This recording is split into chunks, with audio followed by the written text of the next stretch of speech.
It is the Get Loud podcast with Smoot and Jinx. Coming up, we're going to chat with PFT Commenter. Ah, this going to be fun. This going to be fun. He loves the Commanders. Also, we're going to talk Olympics. This is B-Boy Fred. Oh, yes, it is. I'm going to break dance in the name of the USA. How you doing, everyone? It is the Get Loud podcast with Smoot and Jinx. Yes. We got preseason game number 1 in the books. PFT Commenter is going to be here as one. We got your voicemails. You can call us on the house phone. Drop them messages on the house phone. We got the Olympics. By the way, the best Olympics of my lifetime. They were great. The best Olympics of my lifetime, and I'm not afraid to say it. I watch sports that I thought I would never watch. I watched some. And can we just go and say this? Track and field is the pinnacle of the Olympics. It's so exciting. Listen, and that shows you where the athletes are evolving to. It was the first time ever that everybody in the 100 ran under a 9. I mean, under 10. That means the closest race of all time just happened this year. I just need our men's team in the 4x100. I don't know what we've been practicing for the last 2 decades. We got to hold on to the baton. This has been a problem. Carl Lewis went off on it. I didn't mean to go off on it, but I was like, guys, I'm like, come on, guys. Like, what are we doing? We're the best in the world with this. What would you practice for 4 years? Like, I don't get it. That's the thing about the Olympics. 4 years. And that's why I feel for the people that go 4 year and get hurt like a week before. Yeah. Like, that's got to be like soul crushing, don't you think? Yeah. Like, if I'm practicing, like, if I'm telling my child that when my child turns 8, when you turn 12, I am going to perform in this event that I've been practicing for 4 years. That's why I say it's like the Olympics, man, it's special to me. Well, it was also special. Yeah. Seeing our guy at quarterback. It felt good. Jayden Daniels. It felt good, didn't it? It felt real good. It felt good to see, and this is what I do love about him. He's this. He just went out there and said, this is how I play football. I'm not going to try to overdo it. He looked comfortable. Like, I want to see small things in and out the huddle. Making sure everybody in the place they should be. I want to see just normal things. I think he's ahead of schedule. I'm just going to be honest. No, and he didn't play that much, didn't need to. Yeah. But it's like a slow grind. It's a long season, right? Yeah. You get him in there once, you say, look, you're checking down on the first series. You're throwing deep to De'Ami Brown, which did you see, which was the exact same first pass that he completed in college at Arizona State? Listen, and I got to give some props to downtown De'Ami Brown, because one thing about it is this guy say, I want me a spot on this roster. He's earning it. He's earning it. And the one thing about it is, what I do like is the fact that everybody like, oh, he checked it. They're just telling me he understands football for him to be able to say, you know what, the play that we have called, if we run it against this defense, it won't work. Yep. Let's check to something else. Let's check to a 50-50 ball.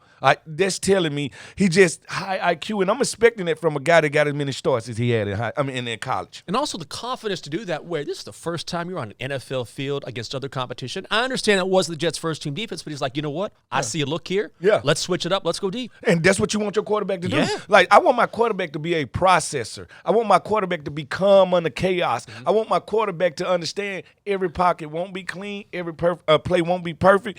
I'm going to have to make the best out of each and every play. And that's what I'm saying. It shows me that's too, because as a former defensive back, I know we have to play running quarterbacks different than we play passing quarterbacks. Well, when we play running quarterbacks, we have to take our half of our play calling, because we can't turn our back to them. All right, so now people got to understand, you can only play cover 2, cover 3, and cover 4 against us. Right. As he reps against that, he's going to learn how to beat that all the time. So the game is actually going to slow up a lot more for him as it goes on. I'm excited, man. He got me excited. Bro, when he walked into the Meadowlands wearing the Doug Williams jersey, I was like, all right, he's ready. No, that showed that he understands, for me to be the future, I need to pay homage to the past. Yep. I need to understand that I ain't the first and I won't be the last to put this jersey on. But while I got it on, I'm going to appreciate the people before me. And that's the selfishness in it, man. Like, if you talk to anybody in this building, it's as much as we love that cannon he got, he could throw 100 yards. Everybody says the same thing. I'm more impressed with the person. Yep. And that tells you everything about an athlete.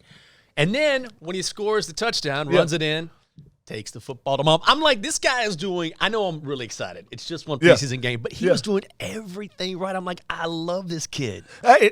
Kid, grown man, ready to step, whatever you want to call him, he's ready for it. Now, and guess what, fans? As excited as we are right now, it's just preseason. It is, yes. But he's going to get better. That's the more exciting thing to me. Yeah. He hasn't reached his peak. He ain't close to his ceiling yet. And I think that's what got everybody excited now. If you're not excited right now, and I just have to be honest, overall, as a Washington fan, and I'm talking football, basketball, baseball, I'm talking about every sport. We have a number 2 pick basically on every team. And we got young stars in everything. If you ain't a James Wood fan and a National fan right now, what are you thinking? Right. Like everything right now, the arrow is pointed up in Washington, D.C. Yeah, get on board now. Yeah, it's slow. We're going up from here. Because soon this bandwagon, we ain't gonna have no seats in that bandwagon now. So we need to talk about other players, but before I do that, I wanted to ask you, what do you want to see from Jayden moving forward in the next couple preseason games? Just maybe a step here, step there. What is it? Let me see what I want to see. I want to see what I didn't see in college. I want to see how you throw into windows across the middle of the field. Okay. I want to see you troubleshoot that. Because this going to take some troubleshooting. Safeties close a lot quicker in the league than they do in college. Middle linebackers are a lot more headier than they are in college. So those windows, they're going to look open and they're going to close quick. Yep. So I want to see him troubleshoot that. I want to see a couple balls get knocked down. I want to see an interception. I want to see him fail across the middle before he can succeed. So if I got to say anything, that's what I want to see. What about you?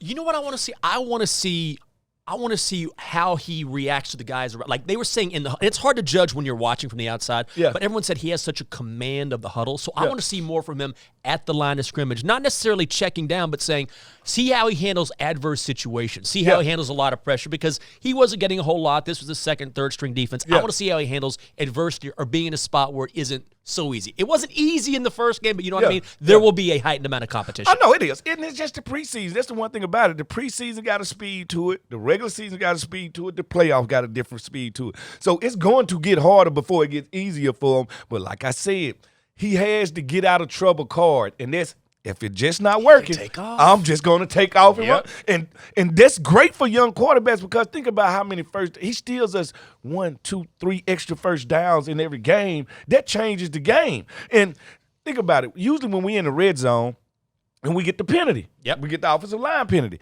Usually that's a drive killer. Then usually we now we finna get a field goal. Not with a quarterback using his feet.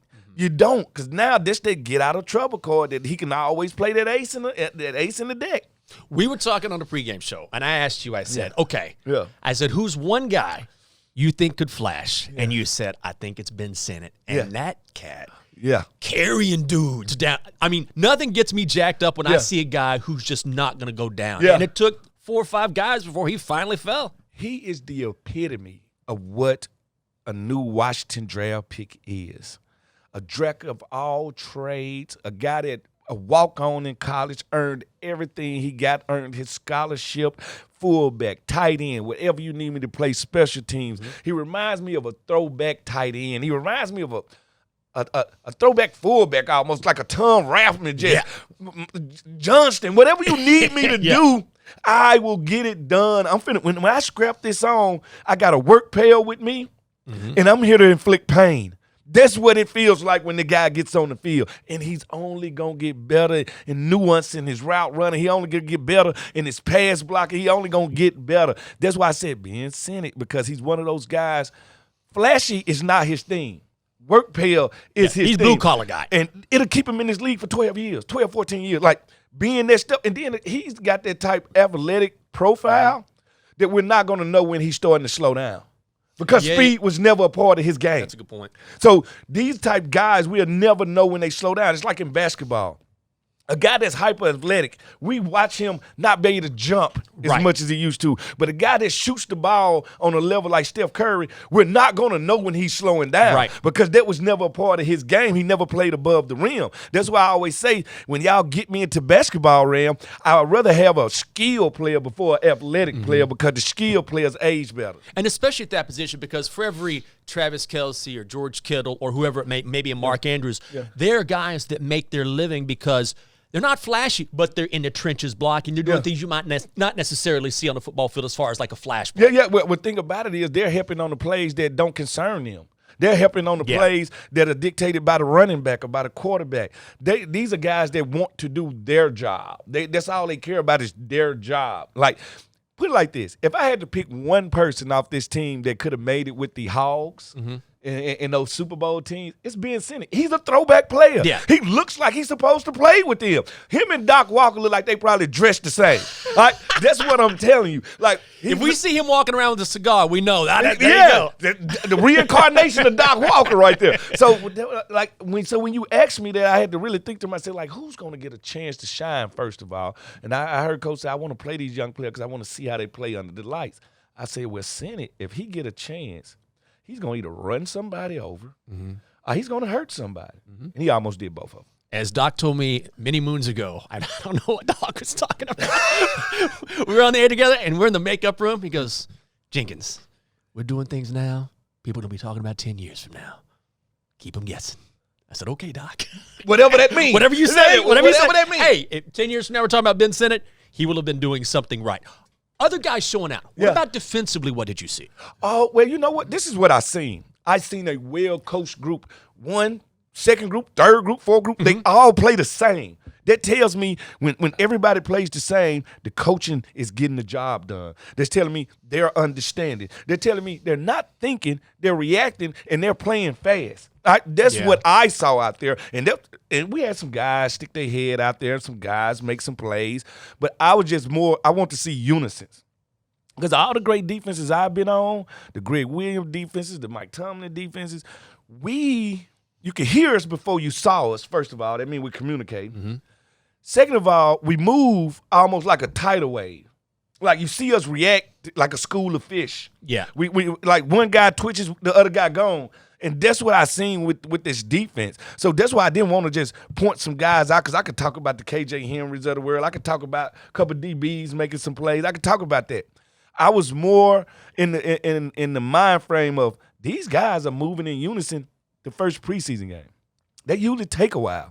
They're telling me that they're taking this coaching in and they're going out there and putting it on the field. And one thing you keep hearing from the players, I think it was Emmanuel Forbes who said this a few weeks ago, and I know he had kind of an up-and-down game against the Jets, but he said, it's nice to just play football and not have to constantly think. That's what you want if you're a defender. Like, you think long, you think wrong in football. You will get beat by thinking wrong. Like, football is a game of reaction, right? Reacting to things that's happening around you. And I don't have time to take 2 seconds to react. These reactions have to happen in 100/10 of a second. Like, that means I have to see it, processes in my brain, and make a move within 1/10 of a second. Like, I can't be thinking in there. Like, if you're thinking right there, you're going to get beat. One guy that I was glad to see flash a little bit, who had a couple really good plays, Jayden Davis. Yeah. Using him off the edge. And there was some, under previous head coaches, I thought was maybe we tried Jamin on the edge, but they never really did. They never did. Now they're doing it, and now we're seeing he could play a real role, because this is a prove-it year for him. No, and they doing it, and they want to see it. Like, they said, no, get out there and play. Like, I saw Dotson playing in the second quarter. They're like, I like that when the guys just, get in that game, go play. I want to see what you can do, because before this season started, I need to know what I got.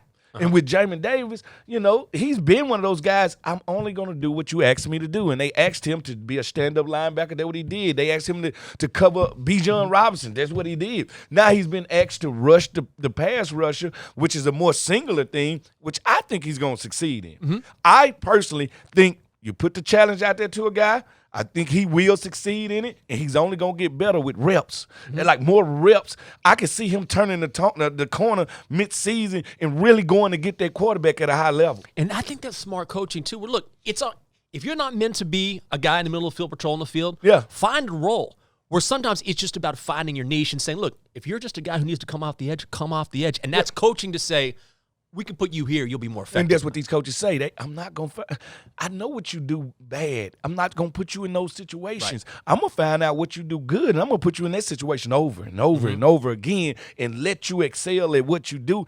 You got to love that if you're a coaching staff. Guys like Percy Butler, I thought, made some plays. Most definitely tackling the ball. Yeah. And everybody wants to say when we get ran over as DBs, you got ran over. We don't care about that. That's a tackle. You understand me? Right. You know how many times I done got ran over? All right? Facing the dust. All right? I'm fine with that. Get up, dust yourself off, and do it again. There were some guys. KJ Henry looked good. Tyler Owens. Tyler Owens has been making plays and flashing all training camp. He's been one of those guys. He's going to make this team. Most definitely going to make the team. Because I don't think – here go the thing about preseason that you love and you hate if you're a coach. I love to watch my players go make plays, but then now I got to worry about the competition of somebody wanting to poach my players. That maybe I want to see, could I get them on the practice squad for 1 year? I wanted to develop. So they go to competition in it. You know, the damned if I do, damned if I don't. Yeah, it's crazy. Who's one guy that you played with maybe during the preseason, wasn't highly thought of at first, but you knew, oh, this guy's going to be a player? Was it Antonio Pierce? Yeah. Antonio Pierce. Like, we came in as rookie. He was undrafted. We came in, and he in the room with LeVar Ayrton, Sean Barber, Mitchell, all these guys we had at the time. But AP just mentally knew football on a level. He had it. He just had it. Like, and I knew it because I'm a high IQ guy. So I realized high IQ guys. But not only was he a high IQ guy, he was never in the wrong place guy. And if you're a middle linebacker, that's got to be what you major in. Yeah. And AP never lined up wrong. And I can always say, this is how you know you got a good linebacker. If before the play, if that linebacker is moving D tackles, slide over, moving this guy, doing this, doing that. Because he knows the defense. He knows everything. He's the air traffic controller at that time. And I saw an air traffic controller in AP. I was like, oh, that's going to be my middle linebacker. At one point, he's going to be my middle linebacker. So it was most definitely Antonio Pearson. Maybe a guy on offense, maybe was, I think McCants started to show me a lot. Darnarian. When we was younger, and he came out because he came and he was a terrible route runner. Yeah. Just terrible. But as the year went on, got better. Sharp route. So, you know, that shows you when you get us out of college, we a project anyway. Yeah.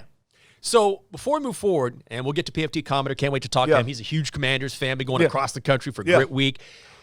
When you look forward, what are some of the things you want to see improvement-wise? Because it's never all unicorns and rainbows in the preseason. There's always things to work on. Well, it ain't even improvement. I just want to see them continue to get better. Like, improvement is meaning we got a baseline. We ain't got a baseline with these guys yet. So at the end of the day, I want to see them come together. I want unity. Like, because I've talked to some of the best to ever play here, and I'll never forget, I'm sitting down there with Gary Clark, basically the posse, Ricky Sanders, Art Monk. So I got them all at the table. I said, you know what? I need y'all to tell me something. What made y'all football team so much better than mine? And they were like, well, I mean, they were good. they were damn good. They were damn good. They were good. And they were like, you know what? He's like, that's why we were better than y'all, because we wasn't no football team. We was a football family. I love that. I was like, yeah, they got us beat. And that's why. And that's what I want to see this team get to. I want to see this team come together and become a football family. And that takes time. You can't become a family overnight. That takes time. So improve, I want to see every position improve.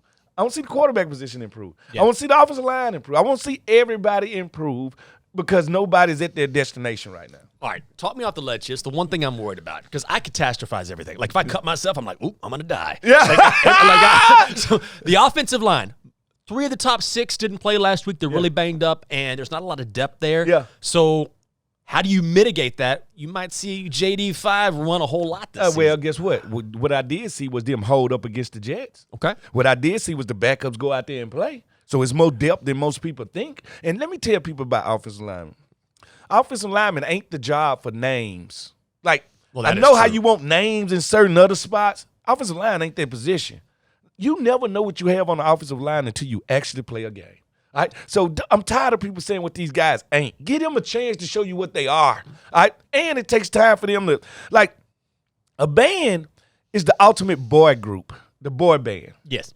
If you want them to be in sync, all right, literally, they need to practice these dance moves together. Yeah. All right? And then they'll tell us who is the lead dog up there. But everything they do is together and it's always on the same page. And for them to do that, they need time. Like, give these guys a chance. I hear people on the radio. I hear people on the TV. I always talk about this offensive line. Let me tell you something. Most of these offensive linemen that just got taken in the first round will fail. They won't be good. There's nothing guaranteed about the draft. There's nothing guaranteed about free agency. So sometimes the best thing is the homegrown your stuff. That's why I got a garden in my backyard. Okay. Because in the summertime, I don't like to buy vegetables from the grocery store. I like to grow my own. I don't want any pesticides on it. These are the things I can control. So at the end of the day, let these guys get a chance to grow together. That's all I'm saying. That NSYNC reference threw you off right there. Oh, I like NSYNC. Back in the day. Back in the day. Favorite boy band of all time? New Edition. I'm just saying. Because they were a boy band before they matured and became legends. Yeah. All right, New Edition, Boys to Men. Boys to Men kind of ran things for a while. Boys to Men got their name from a New Edition song. Yes, they did. So you know how it goes. Let's pay some bills. Pay them. You mean pay him? I'll pay him. Yep. Let's pay him right now. Have you heard about SeatGeek? I have. Come on now. That's our crew.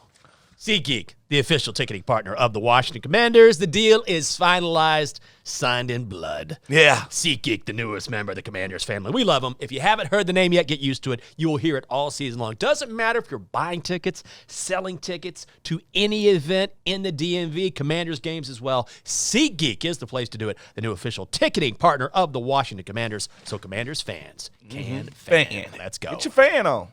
Time now to bring in a guy who is also a Commanders fan, PFT Commenter. Yes. We've had a lot of special guests on this show. Yeah. And we got another one, PFT Commenter. If you know the NFL, if you know sports at all, you know him from the Part of My Take podcast. Also, you see him across Barstool Sports. And he's a Commanders fan, just got finished with Grit Week. So let's start there because you guys have been doing this for a while now. And I remember Big Cat saying recently, this is the first time he kind of felt it after this trip. Did you feel it this time? No, we say that every year. We have a very short memory. We're like goldfish. So we pretend like it's going to be super easy. And then by day 3, we just have no idea where we are, what we've done, where we're going. It happens every year.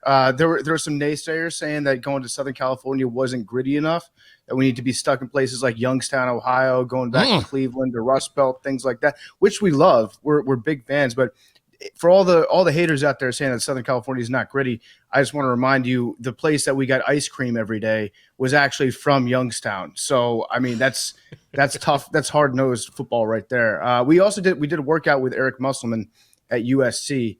And that dude will make you run. He'll put you through the ringer. So we did some gritty stuff when we were out there and just really dealing with a producer, Hank, for 4 days in a row. That takes grit. It sounds like you guys have a great producer. Things are going smoothly. We, on the other hand, we have to deal with the guy that just drags us down and tries to drown us in the ocean like Jim Harbaugh to his brother. So it was a gritty experience. I'm glad to be back. But, yeah, I would be lying if I said that, I don't feel my age a little bit. When we started this, we were 31. Yeah. Now we're 39. Things don't process as quickly in your body these days. I can't go. I went out on Saturday. I went over to Hank's house and we watched the Air and Water show here in Chicago. And I had 4 beers. And then I went home and I took a nap for about 3.5 hours. Oh, yeah. You're showing your age. Yeah, you're showing your age, brother. No, I'm 45. Yeah. Don't worry about it. We getting better with age. And I know the first thing the fans are going to ask me about this interview is, where did you get that hat? Because I have to get that hat. Where did you get that hat from, brother? All right. So, it's kind of like the Mississippi State colors a little bit. It's got that vibe to it. Yeah. So I am a sucker for the latest hats that the NFL puts out on whatever the merch store for the NFL is. I'm not sure what company they're using these days, but everybody was roasting all the plaid hats that went out on last Wednesday or Tuesday. Each team has a bunch of plaid hats. I went on there. I bought the NFL Shield red, white, and blue plaid hat, and I feel like I'm the only person in America that bought that hat. They drop hats that are just released just for me to buy. So I got that. I got 2 of the Commanders plaid hats. I got this one. I got a rope one. I guess they're brand new. So I saw them and I was like, yep, I'm in. That one most definitely will sell off the charts. Now let's talk a little football right quick. All right, Jayden Daniels, how did you feel he did? And most of the rookies did well. And when we talk about this rookie class of quarterbacks, I want everybody to understand these are not regular rookies. Should we look forward to some of these guys starting out fast because they did start 30, 40, 50, 60 games in college? Yeah. Should we look for them not to have that rookie setback that most quarterbacks have? Yeah, I was I want to be measured. I want to be calm with my take about Jayden, but I mean, watching him play, it made me feel things I haven't felt in a while. I'm looking forward to this season. I think he's that good. And when you add on top of it the deep ball that he threw to Brown, when Sam Cosmi did that interview and he was like, yeah, he checked into that play.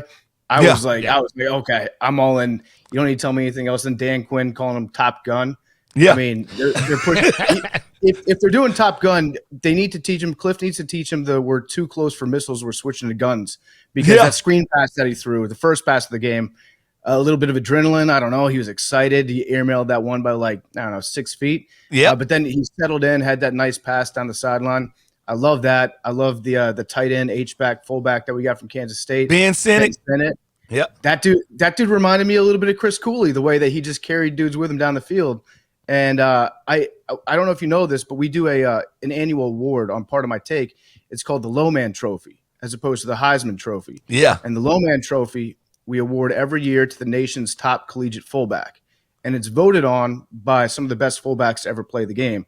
We got Lorenzo Neal on the committee. We got John Kuhn. Yeah. We got like Hall of Fame, Mike Allstott, Hall of Fame roster fullbacks that vote on this. Ben won it last year at Kansas State. So I've been watching him for a while now, and I love that dude. I feel like that's a good connection to have. See these two rookies come in together, and man, I'm probably too excited, but I'm thinking sky's the limit. You know what's funny is that I feel like that you're echoing a lot of what everyone feels, which is, listen, I know I've said this before, because you always want to be an optimist in the offseason, right? We kind of build ourselves up. But isn't it different now with the new ownership and with the new management and with Dan Quinn and with the players they brought in? It legitimately is a new era. It really is different compared to years past. Yep. Yeah, I agree. And listen, I've been hurt before. I'll be hurt again. But that's what being a fan's all about, right? Yeah. When I see some, I can't contain myself. I can't be like, yeah, it's preseason week 1. Who cares? No, I saw some awesome plays, and I saw a lot of talent on that field. And having a new ownership in place, like I was actually watching the U.S. basketball game on Saturday, and I was watching it with a bunch of Philly fans, and they were telling me how much they love Josh Harris, how Josh Harris, what he does, he collects smart people. And as an outsider, I don't know every single hire that he's making, but I do see, the ones that make the national news. And it seems like for the last year, he's just been collecting dudes. He just finds like smart dudes, and he's like, yeah, I'm going to hire that guy, and we'll figure out what he does. He'll find a role here. But I want as many smart dudes working for my organization as I can possibly get. And then once he gets the right people in place, then he lets them do their thing. And he lets them cook. So that would be a very welcome change in Washington, D.C. And I'm very much looking forward to that. And with Cliff and with Dan. Dan was my number one choice, by the way. Dan Quinn was my number one choice as a head coach this offseason. Don't read all the tweets that I had talking about Ben Johnson or Jim Harbaugh. Dan was my guy. Dan was my guy. And I do like the fact that he is hungry. He wants it. And hungry dogs run faster. And I think he's a smart guy. His players love him. And, it does. Everything feels brand new, which is a great feeling to have. As a Washington Commanders fan, now, let's be honest. I play for them. I'm a fan of the team. I bleed burgundy and gold. Don't worry about that. But as a fan for the last maybe 15, 20 years, it's like when you have to tell another person, yes, I'm a Washington fan. It came with this black cloud. Or when somebody asks you, like, do you go to junior college? And I have to explain to them, like an asterisk. how I got into junior college. What happened? Like, do you feel like you have to do that now? Are you standing with your chest out proud to say, I'm a Washington Commander fan? Tell me the temperature of the fan base right now when it comes to how do you feel about being a fan of the Commanders? Yeah, I'm excited, man. And you're right. Like, if somebody knows that you're a Commanders fan, they're like, well, why? And then you say, the thing was, you would have to be like, well, you're either from Northern Virginia, D.C., or like North Carolina, 4 counties in Maryland. Four counties in Maryland, but the rest, those are Ravens fans now. But now it's like, there's reason to be proud. There's reason to be excited. I'm happy. And Fred, I used to love watching you play because you were a dog. I don't know what it was about you, but there was one play. Remember, I think you dislocated your shoulder tackling somebody. Yeah. And then the next play you went out there, you used that same shoulder to bring a dude down. You were a dog. I loved watching you play. And people forget that Fred Smoot invented Twitter. I don't know if you guys talk about that. Yes. I tell them all the time that I invented SmootSmack.com in college. See, here go the thing about it. If I'd have went to Vanderbilt instead of Mississippi State, I would have never played football because I would have owned Twitter already. X, whatever you want to call it, I would have owned it already. You had it. Yeah, so Fred Smoot is directly responsible for the political discourse in this country. Thank you, Fred. Yes, I am. So when you look at this roster, it could be a free agent, it could be a rookie besides Jayden Daniels. Like, who's the one guy that you really want to like? I can't wait to see Mikey Sanders still. I think he's going to be he's going to be good. He's going to be good. I cannot wait to watch him after watching him at Michigan. Who's the one guy that you're really excited about this season outside of the quarterback? I mean, I think you hit the nail on the head. I think he's going to be a beast. That dude was he a captain at Michigan? I know. Yes, he was a captain. He was a captain. 5 of our draft picks were captains on their team. I love that. And yeah, he was a dog at Michigan. He's an undersized guy, but he is a physical football player. He's a very smart football player too. So I'm excited to watch him. All the rookies, like Newton, I'm excited to watch Newton too. I know a bunch of people here in Illinois. I'm in Chicago now, and know a bunch of Illinois fans, and they have nothing but the best things to say about him. Dude was Big Ten Defensive Player of the Year. Like that's tough to do, especially at a school like Illinois. So I feel like, I don't know, Adam Peters, I'm going to trust in Adam Peters. As a matter of fact, on Grit Week, I was in a hotel lobby, and a scout for, I'll just say, a West Coast team came by and started asking us about, how we feel about our Grit Week interviews that we've got coming up. I, talked about the Commanders a little bit, and the guy had worked at one point with Adam Peters, and he was all in. He's like, you guys got a really, really smart guy, a guy that knows football, a guy that knows how to draft, a guy that knows how to be strategic with his draft picks as well. And I'm going to put my trust in him until I hear otherwise. Yep, I'm with you on that. All right, let's go around the league then. We talked about these rookies quarterbacks and the fact that they're making it to the league at 33 years old. So now tell me, did any more of these quarterbacks really stick out to you? Everybody falling in love with Bo Nix. Caleb Williams made some plays. Like some guys really stuck their head out there. Joe Milton in New England. He's ahead of Drake May, I feel like. Could we have a Kirk Cousins RG3 thing going on in New England? Like, tell me how you feel about these young quarterbacks. All right, Joe Milton is my guy. I love Joe Milton. And what we're seeing right now is we're in phase one of the Joe Milton experience. And I do a podcast with a guy named Big T. He's a diehard Tennessee Volunteers fan, and he's guided me through the Joe Milton experience over the years. And you fall in love with that guy because he's got an arm. My favorite clip of all time is before the Orange Bowl, where it was Tennessee against Clemson, two orange teams playing against each other in the Orange Bowl. They had Joe stand at the end of the end zone with an orange in his hand. And Joe Milton threw an orange 106 yards. And I saw that, and I was like, "That's all I need to see. That's a top 10 draft pick for me."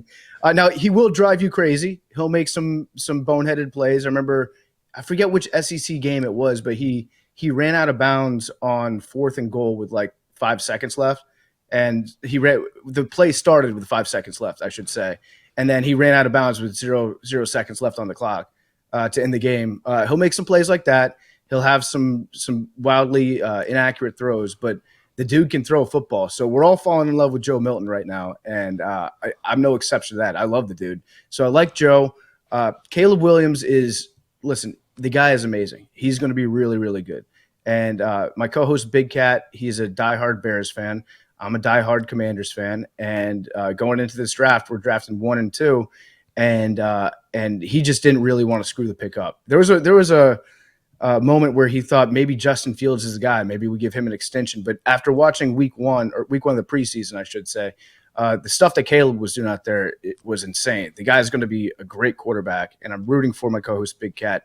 He's rooting for me. I'd be fine with winning 3 Super Bowls in the next, 15 years, and then Big Cat can have like 5 or 6 Super Bowls. I'm okay with that. I'm not greedy. I'll take my 3. But as long as they're both better than Drake May, I'll be happy. So you don't like Drake May. Like, what about Drake May you don't like? Tell me, please. Okay, so this is just purely from a selfish standpoint, but going into the draft and in the offseason, I was very vocal about wanting Jayden Daniels. I thought that he was the absolute no-brainer pick at 2nd overall. I bet on him to win the Heisman last year. I've watched his career. He's an electric dude and a great playmaker, and I wanted him. And then I had a lot of people tell me I was an idiot and that I should want Drake May. So strictly for my own selfish point of view, I just want to be able to dunk on all the haters that were giving me a bunch of crap saying I wanted Jayden Daniels over Drake May. It's not any deeper than that. I wish no ill will towards Drake May. Seems like a nice guy. It's been a tough summer for Drake's. I understand that he's probably going through it right now. Yeah, your name Drake, it hurts this summer, don't it? They not like us. Not like us. They're not like Jayden. That's for sure. And so if we can have a better quarterback, if Jayden can turn out better than Drake May, then I'll at least be able to say that I was right. Well, the one thing I can say, Jay, when I stood, because I fell in love with Drake during the summertime, and I had to like go back and say, let me look at some things. When I talked about how many starts these other guys have, out of all of these guys, Drake May had the less starts. You got to realize he missed a year because of COVID. You know, that COVID year he was out. Then he came back for his redshirt sophomore year, and then he played. So he had the less starts out of all these guys. So he is the guy they're probably gonna have to wait a little longer to play. Yeah, and that's fine. And I feel like we've gotten away from that a little bit, where it used to be if you had a first-round pick, it wasn't guaranteed that you were going to be starting at quarterback that season. It might take you a year. It might take, like if you're a Green Bay Packer, it might take you 3. Yeah. But for the most part, it's ramped up a little bit where these guys are more NFL ready. And I don't know if it's the fact that they played so much in college or if it's the fact that NFL offenses have become more like college offenses, because the game, as you guys know, it trickles up. Like college coaches, they take stuff from the high school game that's working, and then they implement it in college, and then it starts to work there, and then the NFL sees that, and they're like, okay, how can we implement some of this stuff at the next level? So I feel like college offenses have become more in line with what is happening in the pros now, as opposed to what they used to be. During Grit Week, you talked with a lot of NFL head coaches, and I always love talking to coaches or players because you never know what to expect. Like we had Dan Quinn here about a month ago. He was just so chill, like you would never know he's an NFL head coach. Yeah. Like who surprised you, or maybe who was different than you anticipated? Who's different? Well, not Jim Harbaugh, because Jim Harbaugh is exactly what you expect. Yes, he is. He's a weirdo. He's a gift to football. He's a gift to football. Yes. He is a gift to football. You're absolutely right. I love the guy, and every single story that he tells, it just cements him more and more as being 100% authentic, and this is what you'd expect. I don't know if there was anybody that really surprised me in terms of we talked to Antonio Pierce, and he's a great dude. I can see why his team loves playing for him. My old teammate. Your old teammate. Yeah, we talked a little bit about the Redskins days and how the contract went down, and I don't think that any true Redskin fan at the time could get upset with him for going elsewhere, because he was getting lowballed by us. Oh no! And That so was the year. That was the year that we were still paying Deion Sanders. We were still paying like 5 guys that was on the team, and me and Antonio came in as rookies together. So our payday came at the same time, and that's where all of us left, because we just didn't have no money at the time to pay any of us. Yeah, we were talking to Clinton Portis on Part of My Take a few months ago, and he was telling me about how the contract was going down with AP, and how AP was thinking about just sticking around and getting a couple $1 billion to play for a season. And Clinton was like, you need to talk to other teams, man, because you have the opportunity to make generational wealth for yourself right now.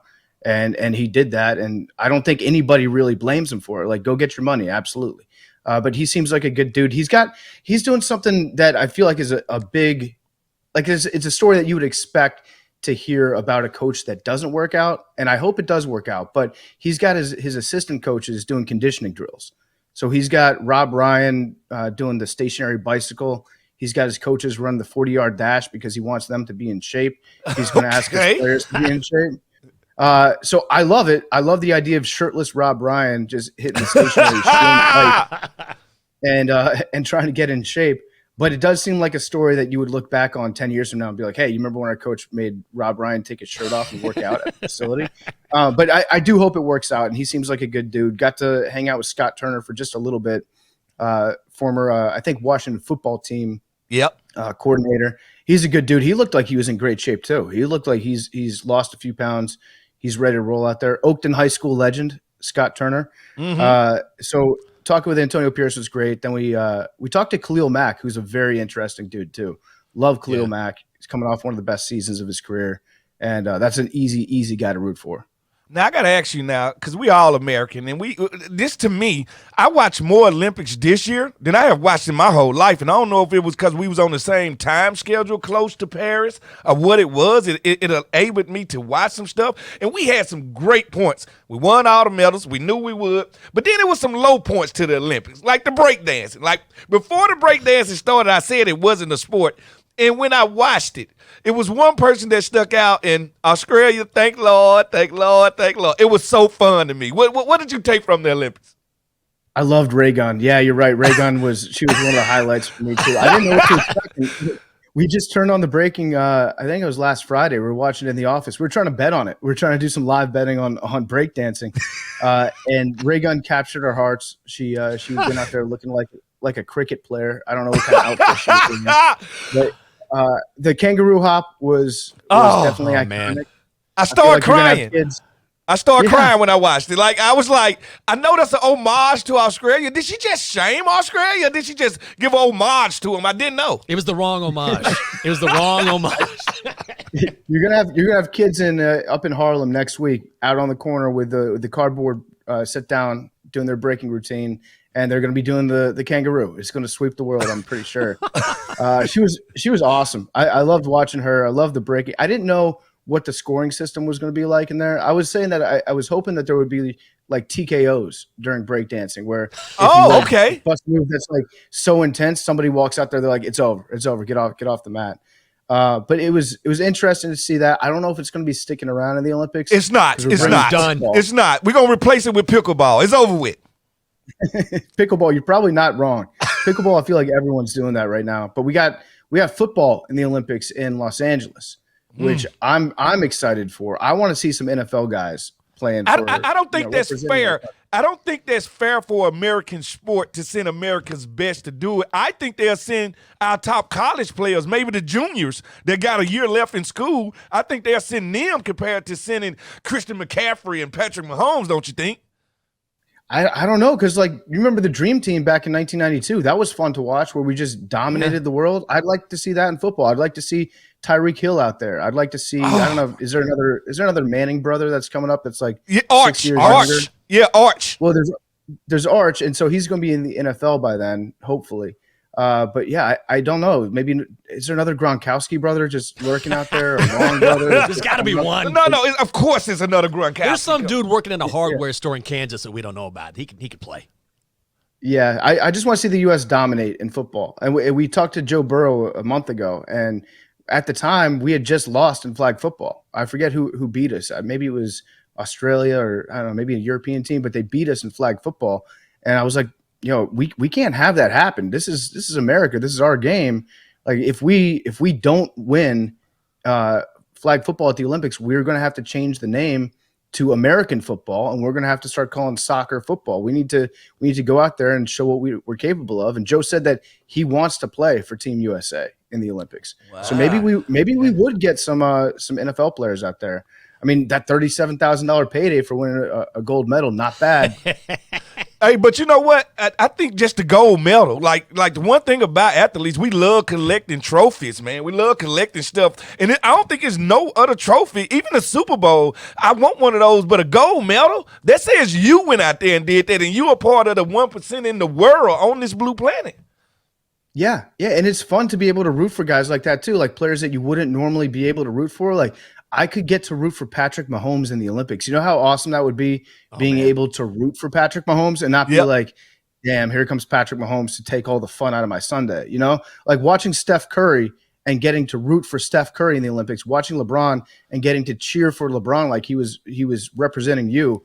That's something that, at least as a Washington Wizards fan, that's a completely foreign concept to me. So getting to root for the best guys to go out there and represent your country and represent you, that's fun. I want that in the Olympics.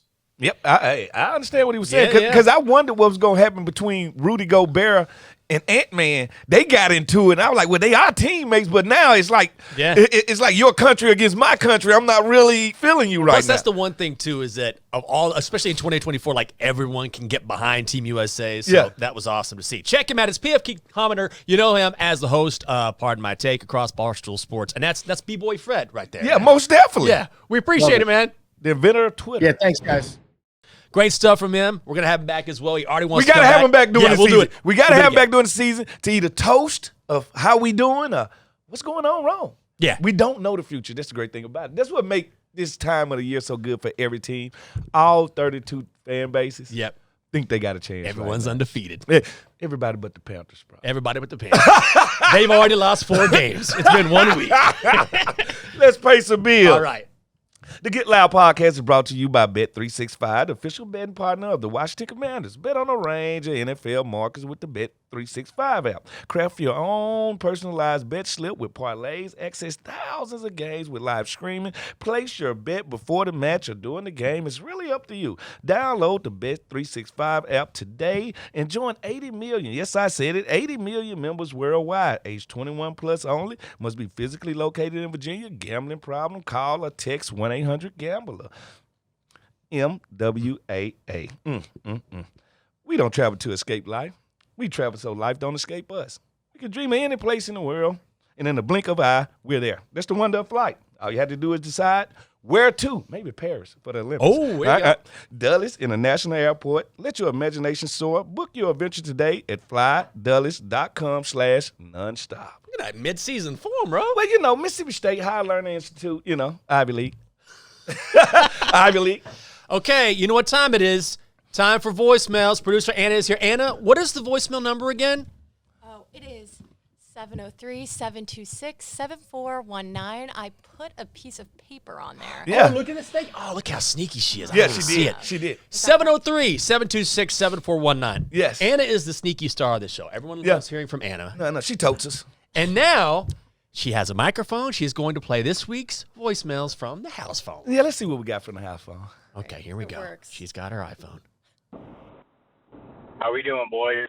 I just got a quick question for Fred and London, if he's a guest today or not. But one of the things that I've noticed, a lot of the talk about we have 17 starters on defense stuff sounds really good in practice. And then, if I remember correctly, I can't remember if it was Jim Haslett or Joe Barry, had a similar defense, and we played against the Packers, and Aaron Rodgers ran a no-huddle and trapped us in horrible personnel groupings and just ran it down our throats for the entirety of the game. So what, as a defensive play caller or a defensive player, can be done to avoid the weakness or the Achilles heel of a multiple defense like that by essentially using no huddle to trap you in a dime set when they're trying to run I formation or something, where you're at a significant disadvantage for the simple fact that they're not running substitutions, so neither can you. Thanks. Love the Good show. question. All right. When we cannot sub, that means we're going to use the players that's on the field to change our front. So, for instance, if we out there and they caught us in a nickel, all right, we're going to tell, and they'll try to run the ball at us, we're going to tell our nickel cornerback, now you are playing linebacker. Yeah. And we're going to call this like we're calling a first down play or a second down play. Or we'll tell our safety, you go get in the box. Help them stop that run. We're going to take it on ourselves outside. We'll handle these guys outside. So it's like in-game situations. And if you got a great linebacker like London Fletcher, he will make these checks during the game. And he'll be like, hey, we finna play cover 3, but we actually playing cover 3 to stop this run. Scrum safety, I need you in the box with me. Like, there go the communications. And you got to have 11 starters ain't enough for a defense.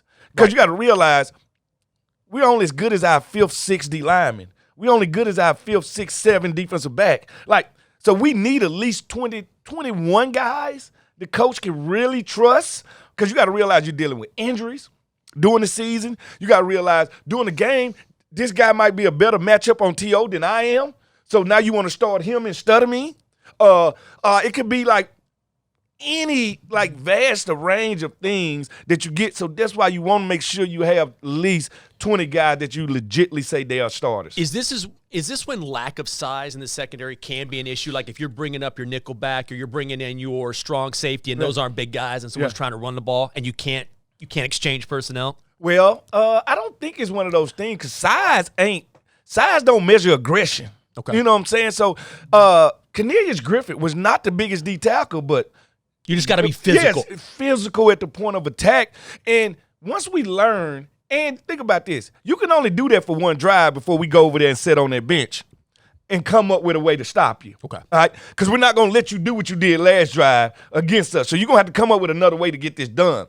We're going to put bigger bodies out there. We're going to exchange somebody. We're going to, let's just say we got a safety that's a better run stopper than a pass guy. Mm-hmm. This is his game. Okay. All right? Because they finna, here go a situation. we got what we call a rain game. We know it's gonna rain Sunday. The team gonna run the ball a lot more. We're gonna play our bigger safety. Okay. All right, there you go. Yeah. And Mother Nature said we had to. Not the other team. Mother Nature caused that. So that's them the things we adjust, and that's why football is chess, not checkers. That's a great question, by the way. Yeah, it was. All right, voicemail number 2, by the way, 703-726-7419. House phone. Anna. All right, so this one is a little bit more of a shout out to Command Center Pod. You're up for an award. Yes, we are. Oh. Yes. Congratulations. Nation. We are a national award. All right, and here we are. What's up, guys? Sitting here watching you guys now, man. Love the show.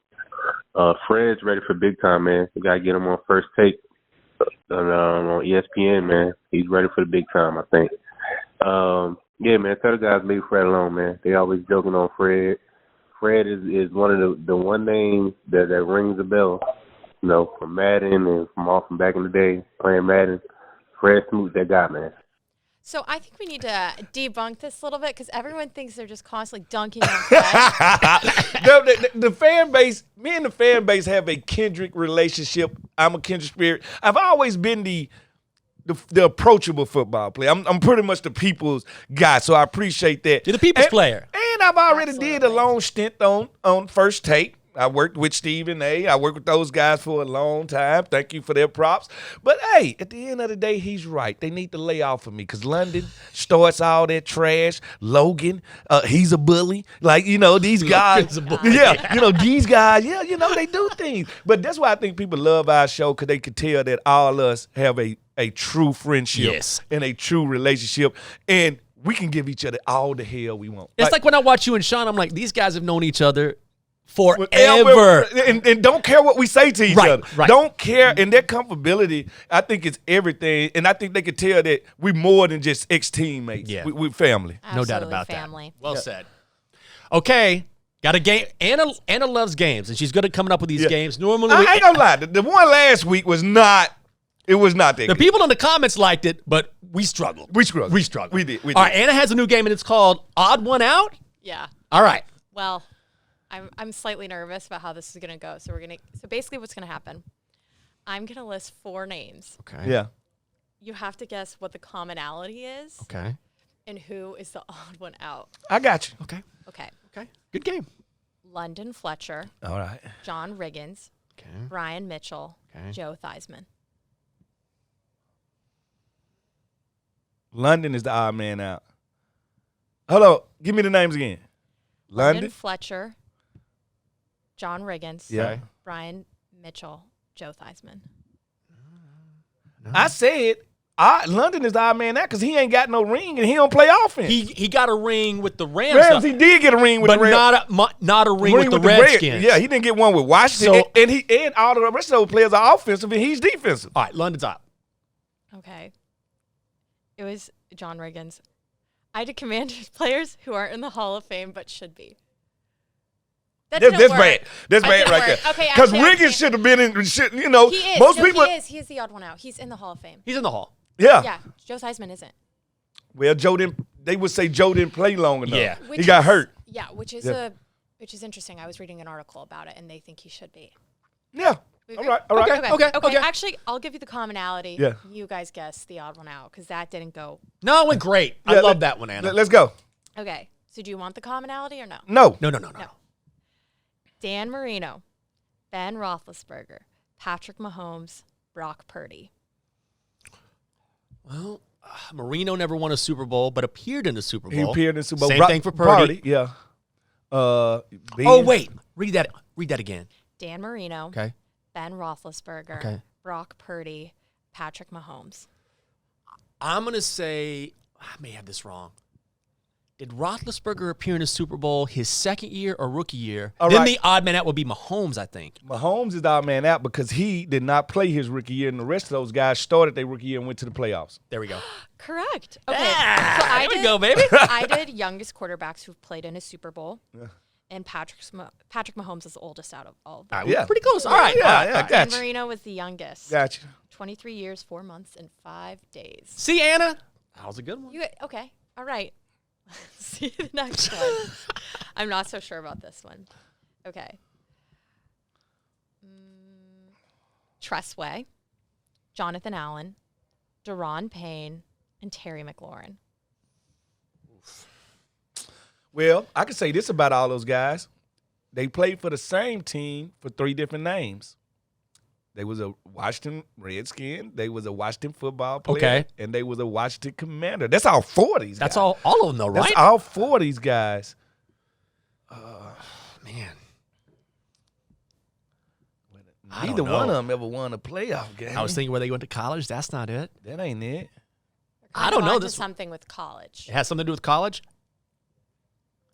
College to NFL. Oh, all right. All of them guys won a national championship. Oh, that's true. Besides Tress Way. That's Yep. also, yeah. I did Washington players who were drafted to Washington Yeah. and have been here for over 4 years. And so it was Jonathan Allen, Deron Payne, and Terry. Yeah. Tressway was not He was drafted. drafted here. Tress was brought here free And agent. I believe Yeah. Tress has been here the longest time. Yeah, he's been here the longest. He's Yeah. the longest. 10 years. Yeah. Yeah, good for him. Yeah. We all see that tackle. Yeah. That's I did We see saw that it, tackle. yeah. 10 years I in that love number Tress. 10. I don't know about that number 10, though. You got one more for us? No, that was it. That was it? All right. What do we One think? heart. Well, before we go, the Olympics, you want to talk Olympics? Well, we talked a little bit. Or do you want to talk NFL preseason? We could talk the preseason because I think we talked the Olympics. Okay, we did talk the Olympics. Yeah. So, did anything stand? Caleb Williams looks good. It's only one game. Bo Nix looked good. First of all, the year of the granddaddy quarterback. When I say granddaddy quarterback, I mean the guys that we was drafted this year all played 4 to 5 years legitly of quarterback. Mm-hmm. So this group of quarterbacks that we getting are the most polished, most plays played quarterbacks of all time. Meaning, Even Michael Penix looked good. Michael Penix played a lot of football. He played a lot of football. Like Michael Penix played, Indiana played a lot of football. Washington played a lot of football. So the question I'm going to pose out there to the fans, and y'all can hit us in the house phone and leave it. Are these quarterbacks going to start out faster than all of the rest of the rookie quarterbacks from other years and generations? Because they did play 4 or 5 years legitly of college football. And is it, you can correct me if I'm wrong here, but isn't the greatest predictor of success in the NFL the number of games you played in college if you had success in college? Because think about the Mark Sanchez's of the world that had that one good year. Right. Came in and just, you had to spoon feed. Then you think about these other guys. Pat Mahomes played, started 3 years. Baker Mayfield started a lot of time. So when you get these guys that started a lot of time, they've seen a lot. And because they've seen a lot of football, I think they move into pro football at an easier pace. Because right now, Broncos took a quarterback in the first round. They feeling good about Bo Nix right now. Atlanta, even though they got Kirk, they feeling good about Michael Penix. Caleb, he's already has not played one down of regular season football. He's the best quarterback Chicago Bears has ever had. Yeah. He's the best already. Even after the game, Cole Kmet, DJ Moore, they were all saying, this is our guy. They just know. Come on.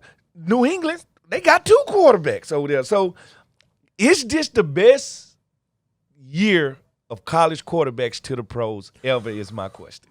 We're going to have to wait and see. But also it explains why when you hear about Joe Milton III being ahead of Drake May right now, well, Dre played very little compared to other quarterbacks. That's what I was telling you. Out of all of these quarterbacks that got drafted this year, the one that played the less snaps, Drake May. The one that people are having the less talk about and the most worry about, Drake May. Yep. Couple things I wanted to ask you about before we go. NFL related. Number one is you saw this article on ESPN over the past week that Nick Sirianni and Jalen Hurts were really at a disconnect last year. And, of course, they replaced both coordinators again on offense. So do you think they worked through that? Now they have Kellen Moore, former Dallas offensive coordinator in Philadelphia. They going to work through this? It's like your homeboy hitting you up and telling you that him and his wife, they at odds. Yeah. When you know it's bad times in paradise. You know, emotionally, if you're not on the right page, you can't move forward. Yeah. So think about it. Athletically, nothing can stop Philadelphia right now. The talent on the paper field is nothing can stop them. But boy, emotionally, we seen what happened at the end of last year. They fell apart. All right. I just don't know what Sirianni's trying to do because if he forcing Philadelphia to pick between him and Jalen Hurts, they're gonna pick Jalen Hurts. Absolutely. All right, so I think as a head coach, take the temperature in the room, man. And if you're Sirianni, What do you coach? You don't coach the offense. You don't coach the defense.